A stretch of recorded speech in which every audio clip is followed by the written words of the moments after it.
I'm Shae Russell from mining.com.au, and I'm coming to you once again from the On Air at IMARC booth. Sitting next to me is Mark Cooksey, the Managing Director for ABx Group. Mark, it's great to see you. How are you? I'm great. Nice to be with you again, Shae. Thrilled to have you. Now, you and I have been talking a lot lately about some of the progress ABx is making. We'll touch on that in the second half of today's interview. First things first, let's talk about a key theme that we're noticing from the conference floor.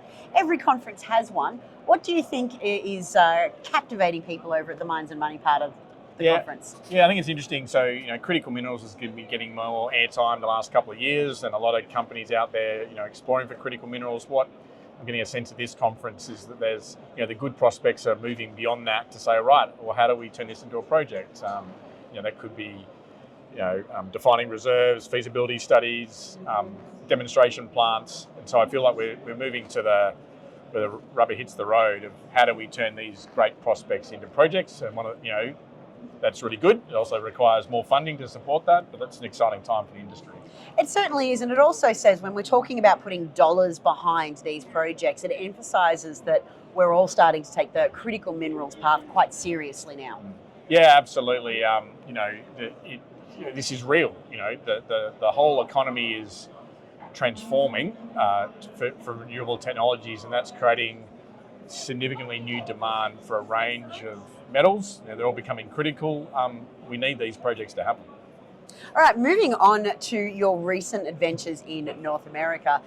You were there for a Rare Earths International Conference. You were visiting with diplomats in Washington, D.C., and you also went and did a tour of a partner of ABx that you have an MOU with. Can you sort of summarise what your key learnings from that trip was? Yeah, the big one is ABx has a great opportunity and needs to go as fast as it can. Oh. Because, like I said, the demand for critical minerals is there. Obviously, that means there's lots of other people looking to create projects as well.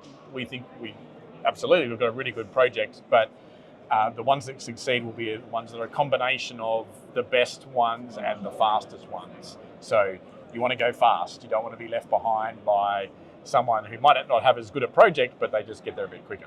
Also, too, just doubling down, especially when it comes to your rare earth project in Deep Leads, we've had a little bit of discussion around making sure you understand not just what your customer wants, but what your customers want. What was a sort of a key takeaway that you took out of that North American trip regarding the final end user of the rare earth product, not necessarily your customer?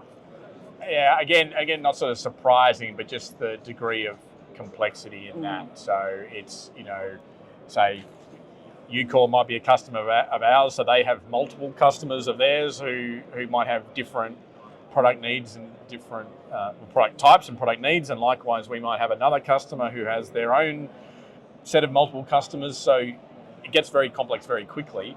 So it just reinforces the need to understand that, to really give your project the best chance of success. Now, speaking of, as you said just a second ago, move as fast as we can. You are moving as fast as you can when it comes to your Alcor project. You announced, 30 minutes before you stepped into this booth that you've actually increased the fluorine recoveries.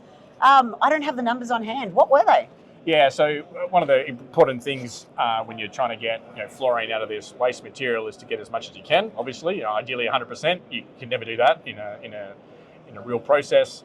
Previously, we got our best result was 93%. Now we've got up to 97%, which is great. I mean, even 93 is basically almost, pretty close to sufficient for a commercial process. But 97 is even better. So that's just showing how, we're constantly improving the performance of our project and our process, which gives us great confidence for the continuous pilot plant, which is to come soon. Mark, you continue to exceed expectations with what you're doing at ABx Group. It was great to catch up with you in person.